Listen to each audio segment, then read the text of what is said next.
Hi, everybody. Coach will make a brief opening statement, and then we'll open it up for some questions. Obviously, we've made some difficult decisions regarding our staff.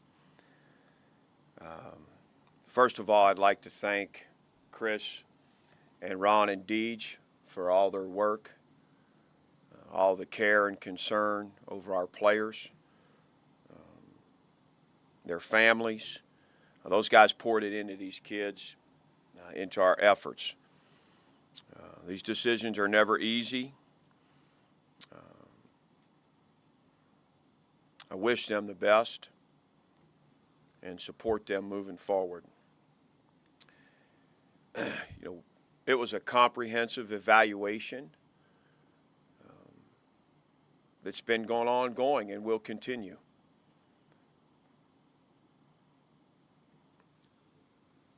There was frustration and disappointment over the way the season went, and there needed to be some impactful changes.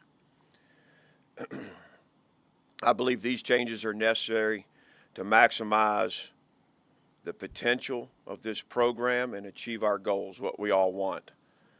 It's my responsibility to this university, to these players, to these fans, to this administration, to make those decisions, to move this program over the hurdle and get it back where it rightfully belongs. So we'll get this right. There'll be other hard decisions down the road, I know, but I'm always going to do what's right by Virginia Tech and this football team. So we're awful excited about Duke's Mayo Bowl. Can't wait. Great opportunity for us. I know we'll have a great turnout with our fans. We've got some tremendous opportunity for some young guys in our program. It's been a good couple of days of practice in that regard. Grateful that we were chosen for this bowl, and looking forward to it. We're going to give the guys a couple of days off this weekend and pick it back up next week. But I'll take some questions at this point. Start with Andy and go Damon. Brent, you said it was an ongoing evaluation. When did you come to these decisions? When did you hand out these decisions? Yeah, this has been several weeks. Unhappy with some things, through midpoint of the season. You're evaluating all the time. It just didn't start the way we needed it to. There were some points in the middle that some things were concerning, and down the stretch, there's a lot of positives, but there were things that, to me, when I looked at it, they just weren't up to the standards and expectations that I have for this program. And it's my responsibility to push the envelope and make sure they're met. So those decisions, I've had multiple meetings with Whit Babcock, and those decisions were ultimately decided here in the last couple of days. With Marv specifically, you handpicked him to sort of mold him in that defensive coordinator role. Did you feel that just wasn't coming along in that sense? Were you disappointed in play calling aspects? What specifically there? Yeah, I'm not going to get into the specifics of it. That's between Chris and I and the staff. But, we didn't play good enough defense, particularly at the end of games. To me, you win championships on defense. And that the onus is on me. It's on all of us that have anything to do with what we're doing defensively. And, we've got to be better there. We had opportunities to close out some games and jump that win total, and didn't happen for us. Chris did not have the experience as a coordinator coming in. You're looking to your new defensive coordinator hire. Do you have to find somebody that has that experience? Do you take on a bigger role yourself in doing that? How do you view that position going forward? Yeah, no, we've got a ton of candidates already. The list is grown and it's strong. There's guys that are incredibly interested. Obviously, when you make these decisions, you start building your list of strong candidates that you want to talk to, and that's kind of the mode we're in right now. fielding calls. You start vetting candidates. I certainly have an idea of what I would like for it to look like. So that's where that is. But you don't plan to take play calling duties? I do not. Damien. Brent, when you look at the offensive line, was there anything particular in terms of development or anything that you felt necessitated a change there? I think in general, I think it's important to understand that, the job description isn't just what you see on the field, right? There's recruiting, there's relationships, there's player development, there's player production. All of it's very important. And when I evaluate coaches and staff members, the entire job description is part of that. Where are we meeting standards? Where are we not? And when not enough of those boxes are being checked, that's when there's a concerning issue. I wasn't here, but I believe that reading reports last time that there was strong interest in the offensive line position when you had to replace Joe Rudolph. Are you sensing similar this time with filling that position for the second time since you've been here? Yeah, there's strong candidates at all three of these. Virginia Tech is a tremendous place. People want to work here. People believe in what we're doing. The coaches on the inside of this thing see the progress we've made, know the situation that we walked into. And so the list will be strong, not just at the offensive line, but at all three positions. Do you have a timeline for how you want to attack this, especially with transfer portal, preparation for the bowl game? A lot on your plate. How do you want to manage this and get these guys in-house? Yeah, that's a good question. First of all, let me say Xavier Adibi is going to coach the inside linebackers for our bowl prep. Brent Davis is going to coach the offensive line for our bowl prep. And Jarrett Ferguson is going to lead our strength and conditioning through bowl prep. I'm not going to pin us down to a date or a timeline. We're going to do what we have to do to vet these candidates and to get the right coaches and right people for this team, this staff, for Virginia Tech. Have you had a chance to meet with the players regarding this decision? I saw a lot of them on social media last night. Some of them I don't think were mixed emotions, but how do you think the locker room is assessing the changes and what they see the vision moving forward for the program? Yeah, it's a very difficult thing in anybody's program. Performance or whether or not somebody's done a job up to standards and expectations doesn't necessarily affect the relationship and the care that these folks have for one another. When we made these decisions, the first thing that there was a message that went out to our staff. I wanted them to hear it from me first, and then there was a message that went out to our team. I wanted them to hear it from me first. And then this morning, we had a staff meeting, and then we had a team meeting to address it personally and face to face. It's difficult for everybody, for the guys that we parted ways with, and for members of this team and this staff. We're a relationship-oriented group, and I've known these guys for a lot of years, and particularly Deej and Chris. So, and their people, they poured into these players and into one another. So, it was very difficult for everybody. Right side of the room, Joey. Hi, Coach. Obviously, you've had a tremendous amount of stuff on your plate, but have you had a chance to look at Minnesota yet? What stands out to you? You've met with them a couple times at Penn State, but this is the first time VT has met the U of M in football. So, yeah, it's a well-coached group. Coach Fleck's done a tremendous job out there. While I was at Penn State, we had some challenging games with those guys. They got good size, they're physical, they're sound. I haven't obviously watched as much film as I plan to on these guys, but what I've seen, it's a very good football team.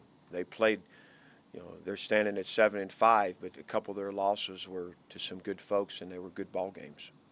So we'll have our hands full with Minnesota. You made these moves last night. Is there further shuffling within the staff that could take place in the upcoming weeks? I would say shuffling's the right word. There's some things that I'm considering that I would call adjustments that I'm working through with with Whit, and just kind of talking about some scenarios that would be best for us. To provide the best support, the best development opportunities, the best resources for our players. Again, it's about having all of them reach and play to their potential. That's the goal. If we do that, I believe the wins will take care of themselves. We have to do that. And so what ways can we move the needle to better develop our players? You mentioned some of the internal guys that were taking over for the bowl duties. Are they candidates potentially for these positions? Brent Davis specifically, who has experience as a Division I assistant before. There'll be internal candidates and external candidates for all three of these jobs. And just regarding the strength coach, the change there, was that something you sensed that the team was wearing down in the second halves of games, or what kind of maybe the reasoning there? Yeah, I don't think we were a team that was conditioned well enough to start the year and to finish games. You can point to a lot of things there, not just Coach Galt. We spend a lot of time with sports science, with data, making the best decisions in how we prepare our team for the season. But we have to be mentally and physically tougher. We have to be a more conditioned team. Those things are very apparent to me. You mentioned the meetings this morning. I'm sorry? You mentioned the meetings this morning. What's been your message to the players? Obviously, they're seeing some of their teammates go and whatnot, and there's still a game to prepare for. What's been your message to them? Yeah, there's a lot going on, obviously. The staff, the opt-outs, the transfer portal, new hires, the bowl game. There's a lot. Obviously, rev share, NIL. It's a very fluid situation right now with a lot of teams' rosters, unfortunately. I have individual conversations with each and every one of our players, whether it's concerning opting out, transferring, entering the portal, and still playing in the bowl game. All of those conversations, none of them are taken lightly. Those are measured decisions on what's best for our team first and the individual second. So we've been very transparent with the team about where things are. And, there's some positive things that are happening within our program right now that they're aware of. But there are mixed emotions, which is understandable. There's 2,000 guys in the transfer portal right now. I think 30 of them have signed. We've already had over half a dozen guys officially visit. And we've got quite a slate coming up. So, this is more of a front office look as far as managing your roster. Some of my staff, some of Triumph's staff, I've had conversations with multiple professional organizations about how to manage, the budget and where does the allotment go? How do we structure this roster as far as financing?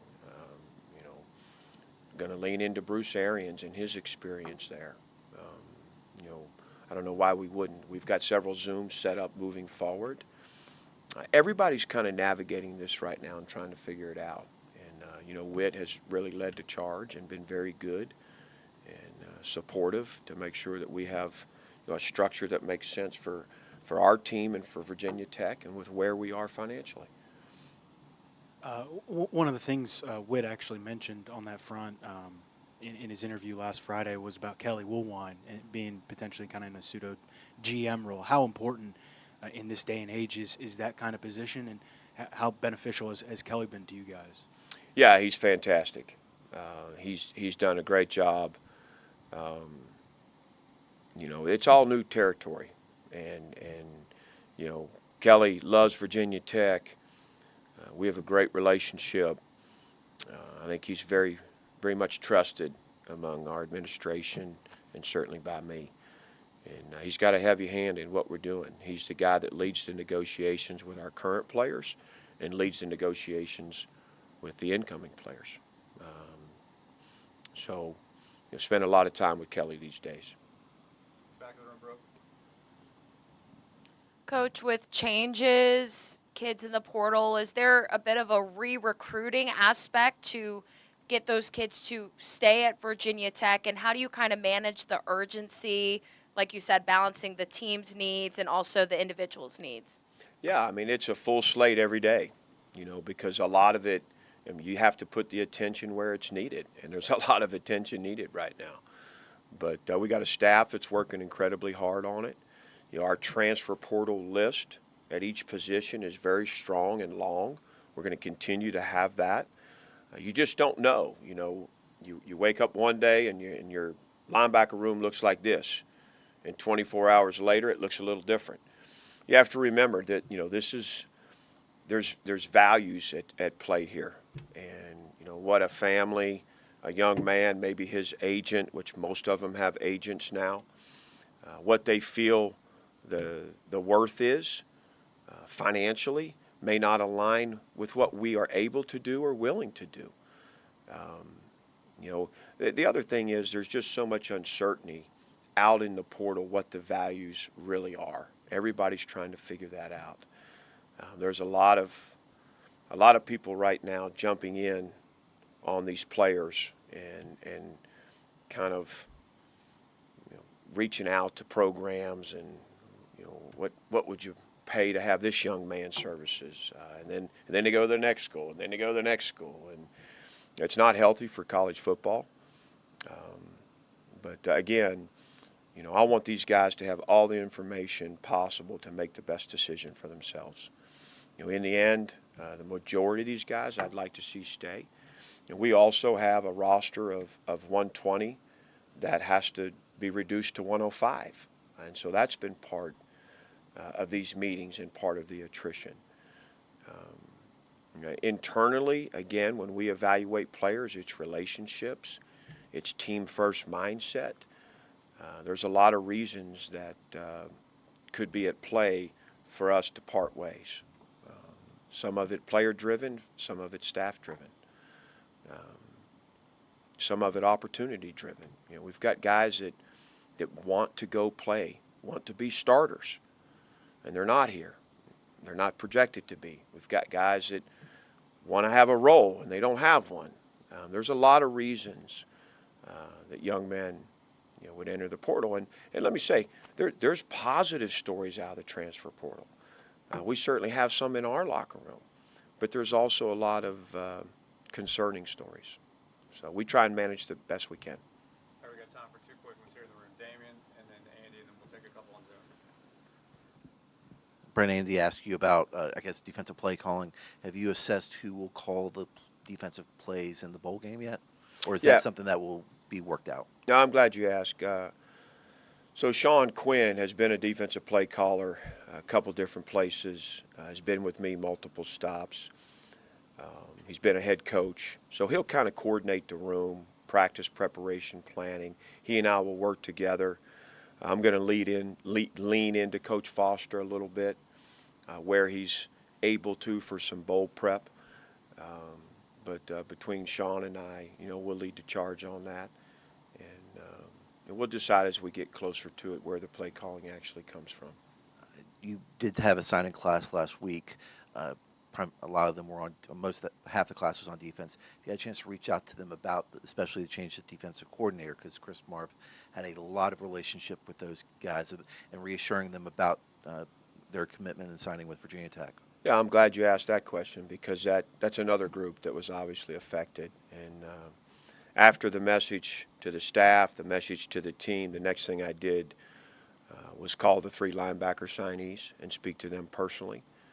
And had some other staff members reach out to other guys that had signed. Obviously, Carter Stollard, Nathaniel Wright. So that was certainly part of last night's events. Let's go Andy, and then we'll take a couple on Zoom. Okay. With regard to the portal, when a guy goes in, is he in? Do you ever take guys back from the portal? Is there an open conversation at all with them? Again, that's on an individual basis. There's certain guys that have the opportunity to do that. A lot of it's based on why they want to enter the portal or why we agree it's best for them to enter the portal. It's just, to me, the best way to handle it is to be transparent, to have the young man give you the information, the concerns or the wants, the wishes, the aspirations. You talk through it. There's a lot of people getting in these guys in their ears right now. A lot of people that are bending an ear and having input. So it's challenging, and that's why you go back to relationships, you go back to honest conversations and feedback. Is there a possibility that happens? Certainly. That's not a possibility for everybody that's entered the portal off our team, but it's a possibility for some of them. Seen some NFL declarations from guys who are seniors here. Do they intend to play in the bowl game? Have you gotten word from them about who's playing, who's not? Yeah, those guys that have declared are not. We're still working through it with a few others. Obviously, it's a business decision for most of those guys, and they're leaning on their agents and taking advice, and what's the best step for them, what's the best route for them. Several of those guys have opportunities in the Senior Bowl, which they're anxious to start preparing for that. So we're still working through some of that. So I guess Tootin and Strong are two guys you're still talking to about possibly playing? Yeah, what it is, once these guys sign with an agent, it's no longer a possibility. Proud of what APR, his accomplishments, pretty awesome, the year he had. But, we'll know more here in the next week. But those are certainly, important guys. And in terms of the names on the roster, haven't seen a decision one way or another about the portal. Kyron Drones is the one I think everybody's kind of waiting. Is he staying? Is he going? Do you have a good sense of what he might do in the future? Yeah, that's a good question, because I do want to announce that Kyron Drones will be returning to Virginia Tech, as will Pop Watson. So couldn't be happier about both those guys, re-upping their commitment to us. I think we have a very good quarterback room moving forward with those guys, with Davi, and then obviously our two signees that have had impressive high school senior seasons. Let's take a couple questions on Zoom. On Zoom, please use the raise hand feature to ask questions for Coach Pry. Please also state your name and outlet before your question. And we'll start with David, please. Brent David Teal in Norfolk. With Kyron coming back, is there any chance of him playing in the bowl, or is he done for this season? Yeah, that's probably unlikely, David. He had a couple different injuries that he was dealing with. I think we all know he's tough as nails, but one in particular has been problematic in a recovery path. I'm not going to rule it out, but I'd say it's unlikely. And then Witt was pretty clear in his interview with Bill about the goals of the program to compete for and win ACC championships and therefore qualify for the CFP. How close do you believe Virginia Tech is to attaining those goals? I think we're closer than what people would think. When I look back over the season, and you evaluate obviously close losses, but also when you evaluate the areas that we can improve, not just with players, with how we run certain departments, decisions that I make, expectations not being met in certain areas. It excites me, to be honest, that there's it's not just any one thing. There's so many areas that we can really improve in to help us get over this next hurdle, to become the team that can win 9 or 10 games and win this conference. I think everybody would say, despite some injuries, we were a very competitive football team throughout the season against some pretty good teams. And, obviously, we got to take that next step, win close games, finish stronger. And I think we've identified a lot of areas where we can help us do that. As you look at that record in close games. Have you you and Witt come to any conclusions as to a common thread there, or were there different things at different moments that short-circuited you guys? I think it's both of those things. I think each game you have to look at it individually. And again, there's always plays leading up to the finish that could be the difference. But also, I think adjustments at halftime are critical. Adjustments going into the fourth quarter are critical in all three phases. I do believe I need to be more aggressive to give us the best opportunity to get out front on some of those close games. But I also think, in my experience in 33, 34 years, the better conditioned team gives you the best chance at the end, particularly in close games. Any final questions for Coach Pry on Zoom? Okay, Travis.